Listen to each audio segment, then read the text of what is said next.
welcome to Shine, a child and youth development podcast brought to you by Catalyst Family, Inc. I am Valerie Kelly, and with me is my co-host, Allie Ladio.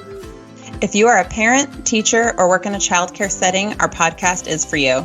On Shine, we interview experts in child and youth development, share helpful parenting resources and advice, and provide you with inspiring stories as well as practical advice for supporting your family, community, classroom, and beyond.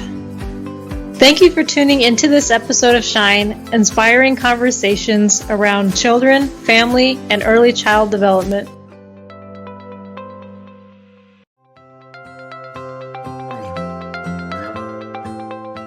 Today we speak with Emily Silver, co-founder of Naps and Nurture by Naps. She's a certified family nurse practitioner and board-certified lactation consultant.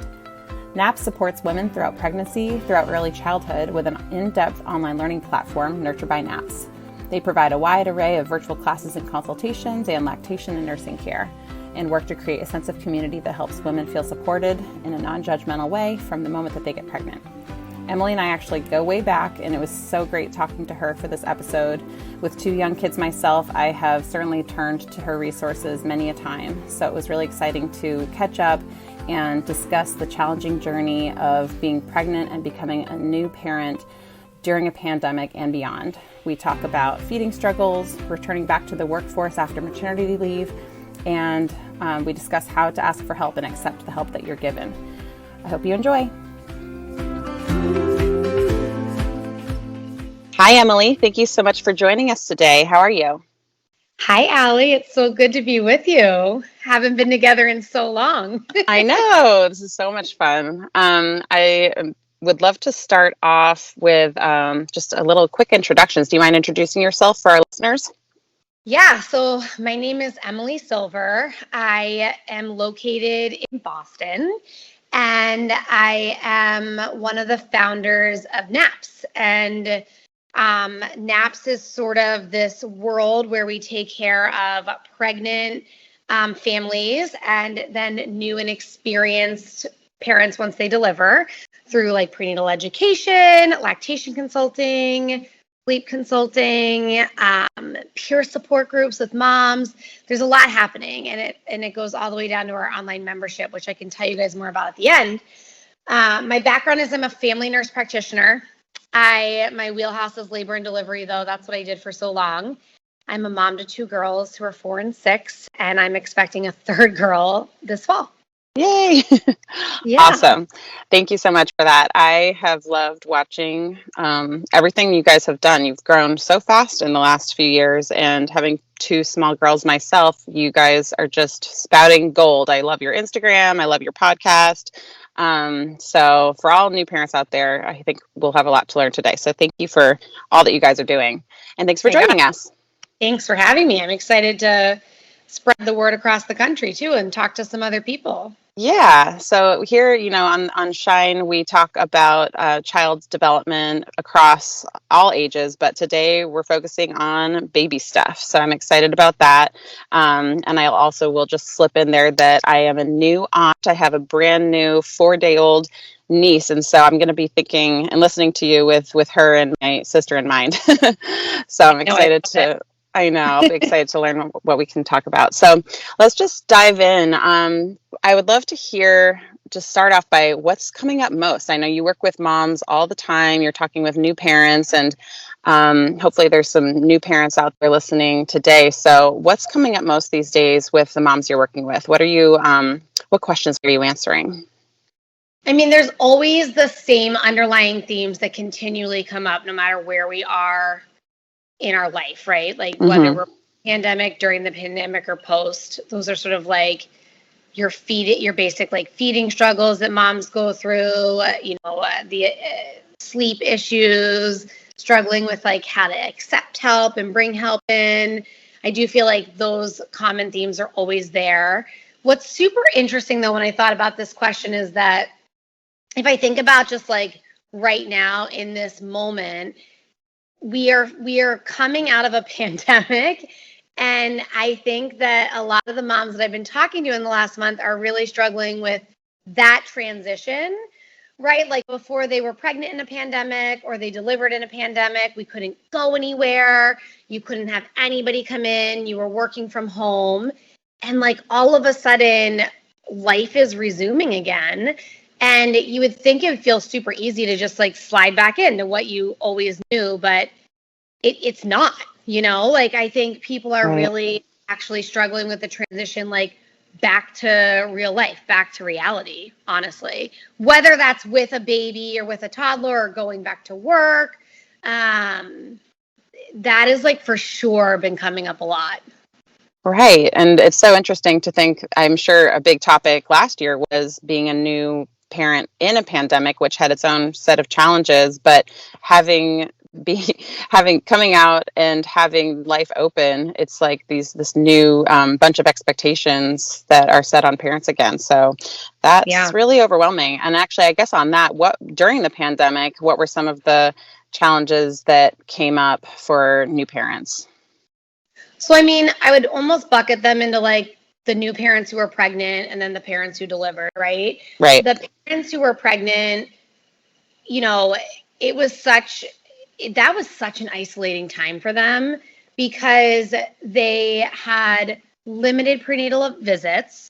Mm-hmm. And when they did have visits, they were often virtual, which also limited ultrasounds, right? Because in the height of the pandemic, we were really trying to keep patients at home.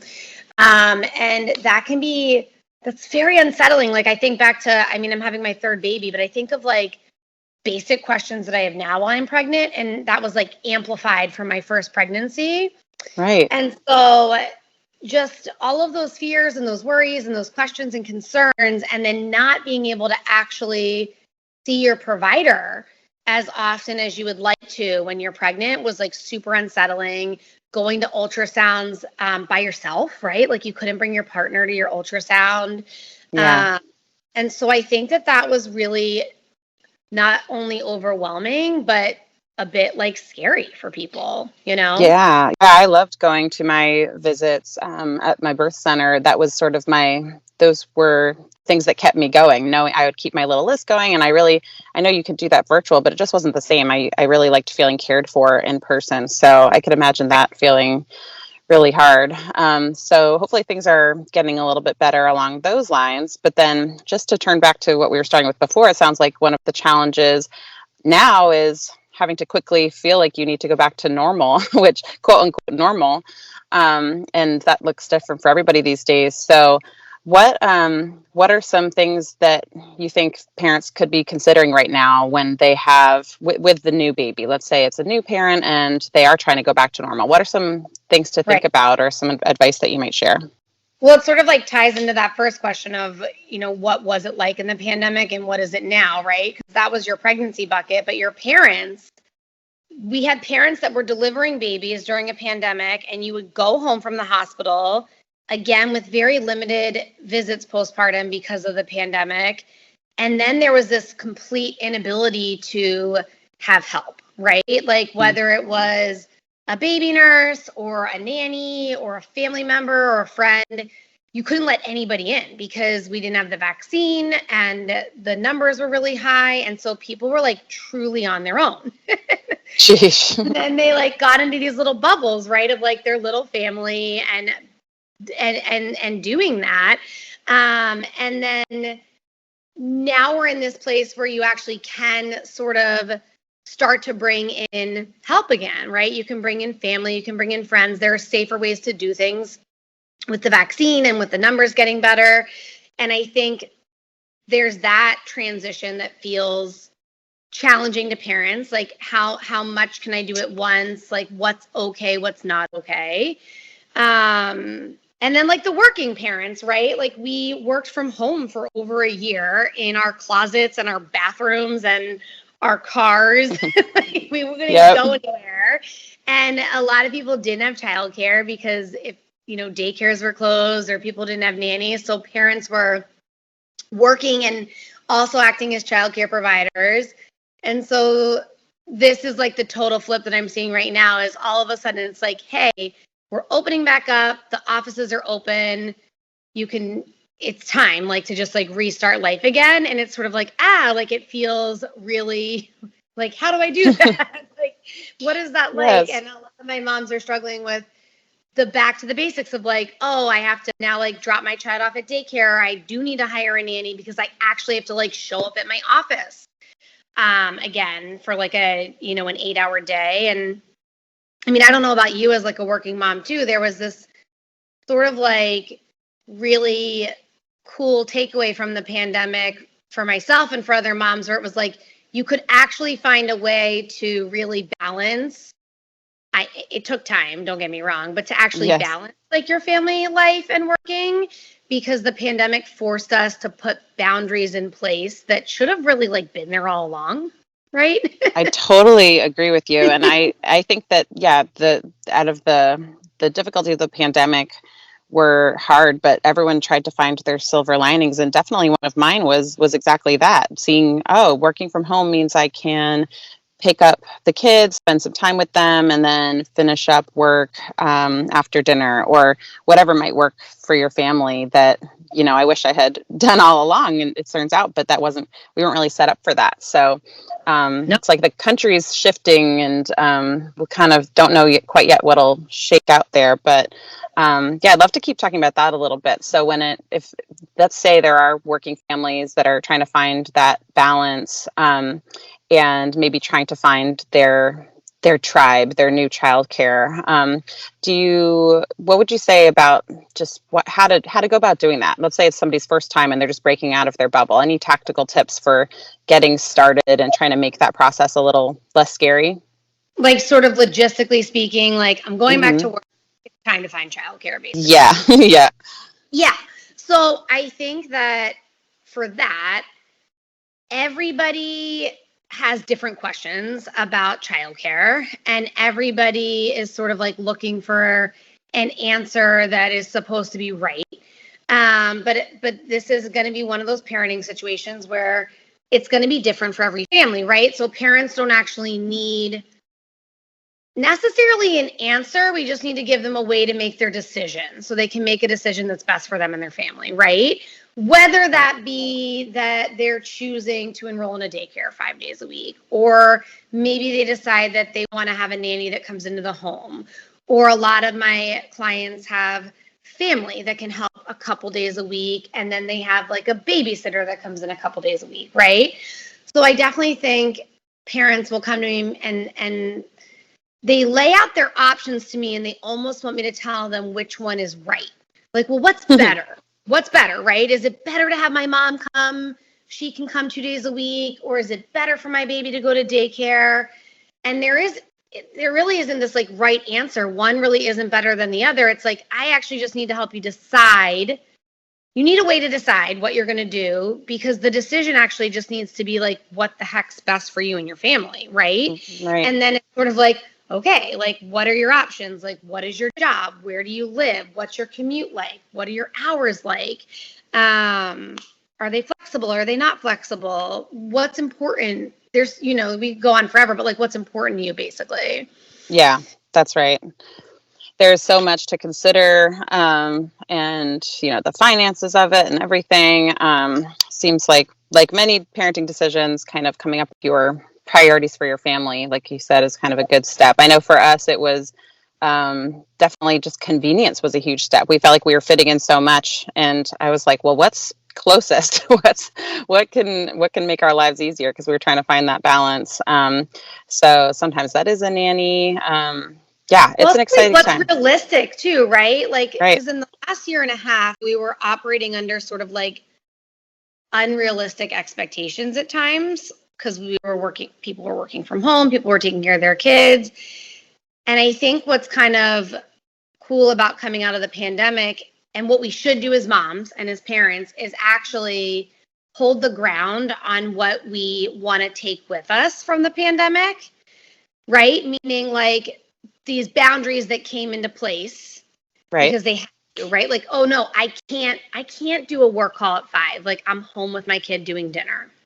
I can't get back on Zoom at like 10 o'clock at night tonight, or I can't be back on email tonight because I have a newborn at home, right? Like, boundaries got put into place. So I think they're connected to your type of childcare, which I know, like, probably I'm going to come full circle on this, but like, I'm going somewhere with this, but like, what boundaries are important to you as you re-enter your workspace, because that's going to play into what type of childcare you choose, right?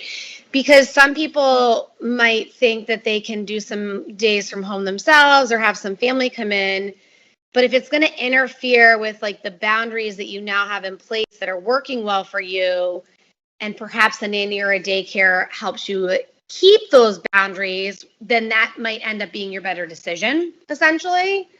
Right. I feel like you need to do a brain dump, right? If you were listening to this right now and you were a parent looking at childcare, like you need to do a brain dump of like your pros, your cons, what's important to you, what kind of like boundaries you need to maintain with your employer, with your employees, with like at your career essentially, and like the boundaries that you're trying to maintain with your family, because then you can kind of look back at everything and peel all the layers back to make a choice that's going to protect that like little bubble that you've made for your family a little bit.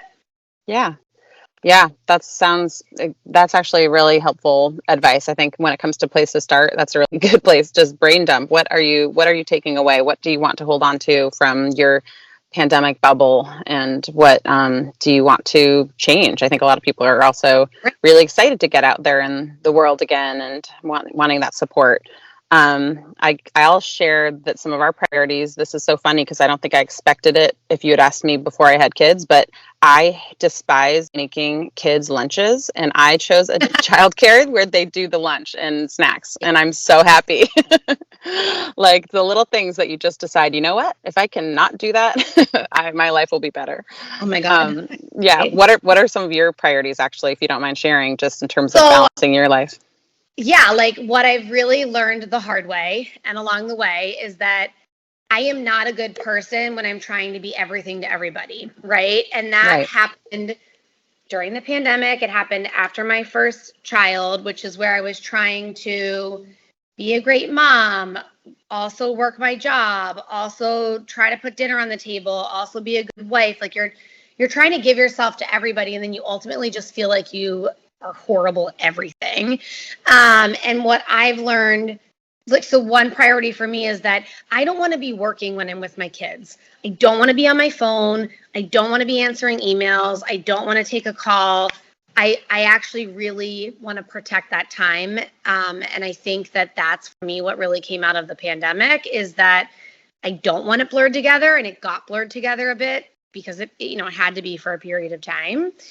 Mm-hmm. I'd rather arrange for childcare for my kids and leave for the day and like get my job done and feel like I'm doing a really good job at it while I'm there and I'm on, so that when I walk in the door at the end of the day, whatever time that may be, some days it's earlier, maybe some days it's later, I'm on. Like, and now it's just my kids and my husband, and it's just family time. It's certainly not perfect. Right. Like, this is a daily like struggle and balance to work on. But I don't want to, I don't know if this has ever happened. I don't want to like be looking at my phone when I'm with my kids, or like seeing it ring when they're in the tub, or feeling like I missed an email. Like I want it separate. That resonates with me very much. I think I thought I could do that better. I used to try to kind of split up my day in interesting ways. I thought I could get more done maybe after they went to sleep, and I kind of fantasized about that for a couple weeks until I realized that I am checked out after a certain time of day. I'm done for. So I realized that's not the right balance for me. I've got to change my schedule and change the family schedule accordingly. So yeah, it takes some practice to learn what works and what doesn't. And then to factor in your spouse. It works for a little bit, and then it doesn't again. You have to readjust again. Exactly. And then the minute you think you got it down, some kid goes into some new phase and you have to figure something else out. But that's how it goes, right? Well, thank you. That's all really helpful and interesting to think about. And I did, just going back to how the pandemic was so sheltering, I think having some of those moms that have, maybe even a 1-year-old now that are really just going out into the world and starting to socialize again. Something that comes up there is, they're probably excited about it. There's new things to do, things to show, museums to bring your child to, things like that. But I bet it's a little scary too. So I know that for me, having kids felt like a great moment to try to find friends and mom friends and get out there in the world. But if you had your first child during the pandemic, that wasn't really a part of it. So do you have any tips there for moms that are starting to get out into the world, starting to just slowly inch out, whether they have a 6-month-old or a 1-year-old or a newborn, just ways to take, safely, but, get out there in the world and be part of the social part of motherhood? Yeah, I mean, I think it's so important to just find even one person that has a kid the same age as your kid, like just one friend, right? Maybe it's more than that. We were super lucky because we run something called like Mom Survival Guide, and it's these mom support groups. And we used to meet in person all over Boston, and 10 moms would come and you meet every week. We moved them virtually during the pandemic, and they're still virtual, and they're tripled in size, and people are coming from all over the country. And what I've learned from it is that human connection and meeting in person is also very nice, but even having that support through like a virtual like meetup each week, or they have text threads that they do, they're getting so much value out of that. So even if you have a friend that's not in the same state as you, just being able to text with them, and then obviously like getting out and going for a walk with someone. But the true key is that it doesn't have to be this like gang of women. You need one person, right? And the key when you find this one person is that their child is around the same age as yours, right? Because it's so different if you have a newborn and you're home on maternity leave in the first 12 weeks and you're talking to or texting with or meeting up with someone with a 1-year-old. They just have been there and they do get it, but they're not living it the way you are. Or again, when you're like getting back out there with a 1-year-old, you want to find another mom with a kid around the same age, not just it's really not even just for them to socialize and hang out and play. Right. It's really for the mom. Good to like, you're trying to live with someone who like actually gets the same struggles you're going through, whether it's sleep or starting solids or weaning, breastfeeding in bottles or going back to work. Like, it's really refreshing and validating to have a buddy that actually like empathizes with you and is living it with you. Now, how you find them? That's true. All sorts of ways, right? So we have like our virtual mom groups that people meet up. They do their own text thread. They meet up. Local moms groups all over the country are re-emerging again now that the vaccine is out there. We have a Facebook page, and the other day a mom posted on it, I just moved to this suburb. I need to get out of the house. I am looking for a mom friend. She posted it on Facebook. This podcast is presented to you by Catalyst Family Inc., parent company of Catalyst Kids. Catalyst is the largest nonprofit childcare organization in California, and we encourage children's unique development through play-based learning, support busy families through quality care, and strengthen communities by providing a safe place for every child to thrive, offering daycares, preschools, and after-school programs, camps, and beyond. Find us at catalystkids.org. That's great. And all of these moms started writing back being like, I live in this town too. I haven't done anything during COVID. I would love to go for a walk. This is it. You're just putting yourself out there like in a safe space of like, I have a kid that's this age. This is where I live. Who wants to meet up outside like for a walk or for a coffee? And that's like where you meet like some of your greatest friends, honestly.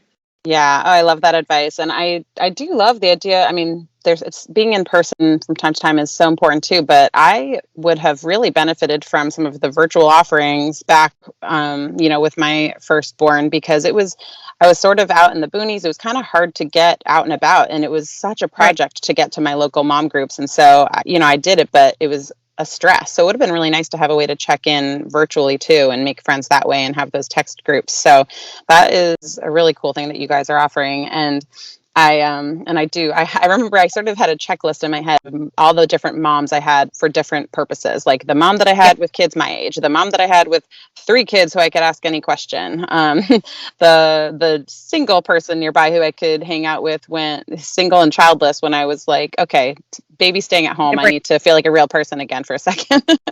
It's good to have that tribe in your head and not be afraid to put yourself out there. Yeah, absolutely. Awesome. Thank you for that. I just keep thinking too about my my new niece and like the little one, and trying to just go back a little bit to what we were talking about in terms of finding that balance with very young ones. So if we could go back, because I know that's sort of your specialty too, is just the postpartum, like the craziness of postpartum. I could go on and on about the support or lack thereof that new moms get these days, and how prepared or unprepared we are. Luckily, you guys are battling that, and you guys are out there trying to help, fighting the good fight to get moms as prepared as possible. But can we just go back to some basic advice for brand new moms, just knowing the struggles that are there? What would you share? It's always the same thing for me on this, and that is to not be a martyr and to accept help. Right? Which Yes, comes out kind of harsh, but we all do it. We're wired. I can't figure out why, but we're sort of like wired as women and as mothers to just yes everybody and oh no, I'm fine, I can do it, but no thanks, I'm okay. Like, and we have yes, this mentality that we're supposed to do it all and take it all on, and that's actually just not the reality. I try to think about what it was like for my mom's mom and her mom when they had kids. Because from what I understand from their stories and talking to family is that they were surrounded by their community and other women and other families and people that helped them when they brought a baby home. I do think somewhere along the way it changed, and a lot of us are working and we thrive at our careers and we love our careers and we want to go back to them. And I don't know how it happened, but then we just jumped into that and we're like, oh, I'm going to keep doing all of that, and I'm going to be a new mom, and I'm going to take care of my baby, and I'm going to like take care of my household. And that's just like not reality. right. Oh my gosh. And then you have Instagram Right. showing you like all these other ways people are doing it. So then there's the way more comparison than ever before. It's so bad. And realistic comparison, right? Like before we had Instagram. Like think back to like high school. We didn't have this stuff, right? No. You compared yourself in person when you like saw other people and heard them talking and listened to their story, and that's when you would get this comparison. And now it's like you're sitting, I think of your sister who just had this baby who was 4 days old. It's really easy to like sit alone in your house and scroll Instagram and see this like these picture perfect moments that people are displaying when they're postpartum. It happens all the time, and you see it, and that plays into this like unrealistic expectation. So it's a combination of like so many things, but the bottom line is it's not just about accepting help, it's actually asking for help. We also like aren't conditioned to even ask for help, and it's a learned skill. So, and it's not easy to do, and it takes like practice. So like my mom, so I just like did a mom's group before we did this podcast. And one of the first things I tell them on day one is they're all home with babies that are like a couple weeks old. When they get up in the morning, I actually make them say out loud one thing that they'll do that day, one thing that they're not going to do that day, and one thing that they're going to ask for help with. Because it's really hard to like open your mouth and ask for help. And the minute you do it, you're letting people in, and that is actually what's making your life more doable with this newborn at home that you're trying to take care of. Wow, that's amazing. That was my favorite advice ever. Just be. I remember making lists. So it wasn't too long ago. I had my second, and it was my second. So, I'd have a little practice. I was trying to be more graceful with myself, and I definitely was asking more help at that point. But I would have tried to do something myself first. It's just like you said, it's like ingrained in us. We can't help it or something. And then you feel guilty when you do something for yourself. And it's like, no, take a shower. I know. Oh, and it's even just the basics. Walk and get a coffee, and don't bring the baby with you. Like you could, but you don't have to. Right. You can if you really want. Oh, I love that. And yeah, with my first, I remember, passing her off for even just my mother-in-law to take her on a walk so that I could get a nap. And I was like crying myself to sleep. I just couldn't let her go to get myself some sleep. I was like, if only I could tell myself, just take the nap. It's going to be good. It's going to be what you need. And now now that when you take the nap, you're just a better mom. You're just a better mom after. You feel great. It's what you needed. so much better. But it is such a mind, like, really Yep. messes with mind. But I love that. That was one thing don't be a martyr. Ask for help. Accept help. Don't decide that you're supposed to do it all. That's nobody's reality. And if you think it's somebody's reality, or you think they have it all and it's rainbows and unicorns, like, I always joke, they're lying. Like, no, Totally. it's not true. I know. You're like, that's not real. Those are just edits, and they're adding sparkles to their Instagram. Yeah, yep. Everybody has their ups and downs. That's really good advice. Thank you. I think asking for help is totally true. And one of my favorite things, kind of also tying into the working mom thing, is just like you said, the previous generations had family. They had less expectations of themselves in general, just as a blanket statement. And so there was all these, it takes a village to raise a child. They usually had a village. They had family nearby. They had neighborhoods full of family. These days, right, we're trying to do it all, and we don't have our village all the time. And so that goes back to the friend thing, to asking for help. You need to find your village and just be and embrace it. I had a lot of friends feeling really guilty about, sending their child to daycare in the early days. And I, would just say, but you don't live next to your sister or your mom. You're on your own. It's so good for your babies to have another adult in their life that they can turn to. Right. And once I sort of embraced that, I felt so good. I would pass her right over to the nanny. Here you go, take her. And it felt great to do that without guilt. Right. Awesome. This has been so helpful. I'm just loving how I can bring this right over to my sister and pass on some good knowledge. So thank you so much. I feel like we could honestly go on forever, but I'd love to make sure that we wrap it up by sharing some of the resources that you have. You've already talked about a couple of them, and I know there's probably people listening excited to check out what you guys do some more. So do you mind letting them know where to find you? Yes, I want to do that. And I also quickly want to just plug one resource that's great for parents, grandparents, caregivers, whoever's listening to this, about anything, right? You can use this for like pregnancy, childcare, family. I'm obsessed with Emily Oster. She's an author, an economist, but she actually developed a decision-making model that parents can use. So it sort of ties back to the beginning of this, like whether, especially with childcare, right? Like you just need a way to make a decision. Right. I'll make sure that I give you the link to this article. I will. We'll put it in the notes. But it's basically like deciding what your options are, looking at your risks and benefits, and then making a decision that's best for your family. And I think that it's just a great resource for anybody who's listening for a lot of circumstances, pandemic or not. It all comes down to like not what's best or what's right. It's how to make the good decision for your family. So I'll definitely want to plug her because she's a free newsletter and she's my like go-to right now, like this year, especially in the pandemic. And then in terms of naps and Nurture by Naps, I think the best place to start is following us on Instagram. Our handle is Nurture by Naps. And that's where we not only put out a ton of free content, but every Monday we do something called Moment for Mom, where either myself or my business partner, Jamie, shows up live for an hour in our feed, and we answer any questions about pregnancy or parenting, no judgment.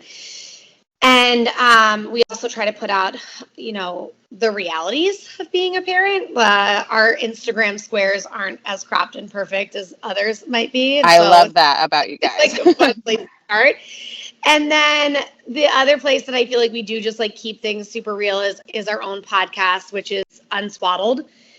And it's sort of like the truth about like, parenting, like, and they're easy. They're 20 minutes. They're super easy to listen to. And hopefully you can take away one thing, but you can find Unswaddled on any of like the major podcast forums like Apple, iTunes, Spotify, that kind of stuff. And then our online membership, which it can send you information to as well, but you can access us from all over the country.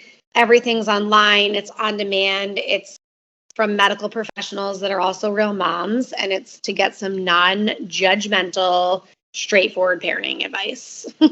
Great. Thank you so much. You guys are truly generous with your content. It's true. I love the Instagram, and you are just really authentic in the way that you're trying to help as many moms as possible. It comes through.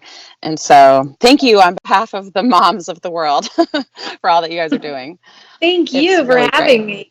Yeah, you're right. Such a pleasure. Go on probably all day about all these topics, but at least I know. Oh, okay. Next one, I know what to do. The current project of the day in my house is to officially sleep train a 5-year-old and a 2.5-year-old. We never quite got around to that, Emily. It's really fun over here. We're just, oh my gosh. So we'll sign you up for that one in a couple months. How about that? Everybody turns out all right in the end there. So that's what I know, right? They won't be sleeping with me still in college, right? House too. So, and I do this for a living. So, oh my gosh. I know. I love that too. I love when you guys talk about your struggles. It makes us all feel good. Care where they're sleeping as long as everyone's asleep. I just want people to sleep. I know you gotta. That's the number one tip of parenting, right? Pick your battles. To sleep. Does everyone sleep? Yeah, choose what you want to deal with on any given day.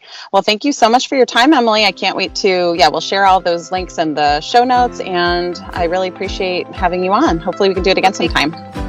Thanks for having me. I hope you have a great weekend. Thank you. Take care. All right. Bye.